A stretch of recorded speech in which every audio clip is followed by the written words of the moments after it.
Welcome back to another season of BlueClaws baseball and groundskeeper talk with the Jersey Shore BlueClaws. I'm Greg Jamborisi, joined by the new BlueClaws head groundskeeper, and that is our friend Tyler Hutchinson. So we're going to call this Hutch's Hints this summer, and we'll be with you monthly, presented by Rich Green Lawns. Tyler, welcome. How are you? Good. Thank you for having me. How are you? Absolutely, doing great. So welcome aboard. Getting excited here for the season. We're taping this on March 22nd, just about 18 days left until we get going for real. Yes, it's coming quick. It will be here, of course, before you know it. We're presented here today by Rich Green Lawns, professional lawn and shrub care, and the preferred fertilization partner of the Jersey Shore BlueClaws. Visit richgreenlawns.com or call 732-370-5963,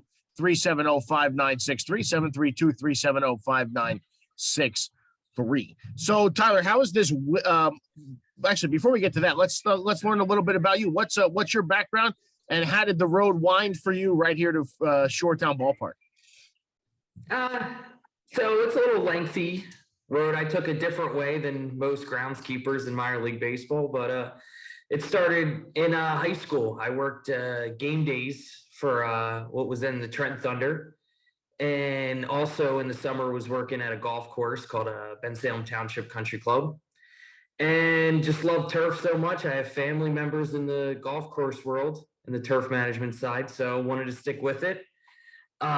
Returned to Trent as an assistant, and then tried to move away to New Mexico for the Albuquerque Isotopes. And then, once the world decided to shut down and there was no baseball, moved back home, went back to the golf course and wanted to get back into baseball as soon as possible. So came to here in February. What's the biggest difference doing baseball versus doing golf?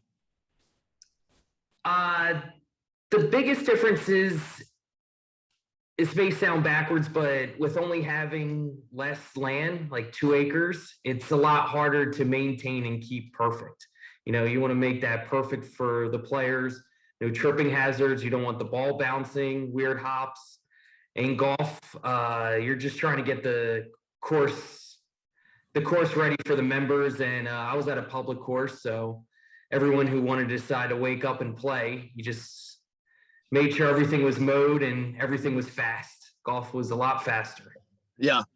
So you started here 2 months ago or so. So what have you been doing to help get everything ready for when the players arrive and when there's baseball out there? Actually, we have some baseball this weekend. Wagner College from Staten Island will play 3 games here beginning on Friday. But so what have you been doing to get the field ready for Wagner and for the BlueClaws when that gets going? Yeah, so usually the wintertime, especially right after the holiday season, you just try to make sure everything's ready, because we always have that March 1st date. Everyone says March 1st. That's when you go. So, just getting myself situated, putting everything what I want, make sure I have everything. And then this past month, just working on making everything level, weeding and grading the warning track, getting infield ready, home plate, pitcher's mound. We just try to start from scratch, make everything fresh for beginning of the season. So you mentioned grading out the warning track. What does that entail? What does that mean? Grading, just make sure it's, nothing's ever flat, because, if it rains, you don't want the water just to sit there. So you put it on this slight angle that's not even noticeable to try to get it through the drains and stuff. And yeah, just make sure there's no humps. And, if a player fly ball comes back and he knows that his footing won't get messed up when he transfers to the turf, to the warning track dirt. Yeah, absolutely. So the winter weather here, we had one really bad storm in late January, and the rest of it seems okay. We've had a few 70-degree days already. How has the winter weather been for the field this year? It actually was not bad at all. It could have been a lot worse. I mean, I've seen all my memories from past years that I've had. There's still snow coming was still falling. 4 years ago, we had snow into mid-April. So luckily there hasn't been much. We just had that one experience, and the field has been warming up. The soil has been warming up. We aerated last week, so that pretty much woke up the field. So the field's getting greener. Hopefully we're going to have what we call frost, in these early months, and just hopefully, no more snow to make sure that field warms up when the sun's all the way out. Yeah, you were out there. We had News 12 out here doing a hit on Tuesday of last week, the 15th, and you were out there aerating in the background. It was great. It really added a little flavor to help show everybody that we're getting ready here and getting closer. So what were you doing last week with the aerator, and take us through that process for you? Yeah, so basically, the first real aeration of the year in baseball and golf wise, we pull cores.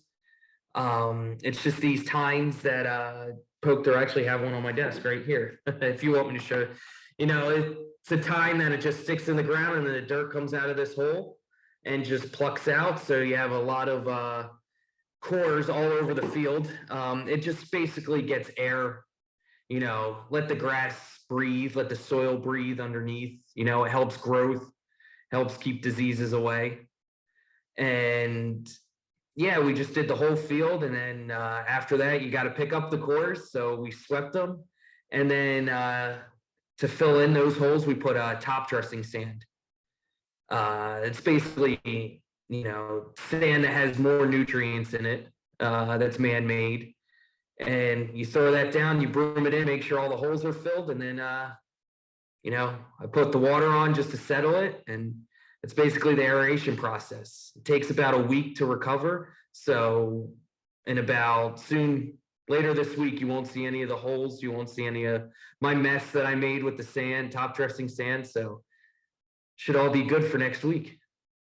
We got some baseball here this week. So we got, let's call it 2 weeks to go, because in 2 weeks, the players will be here.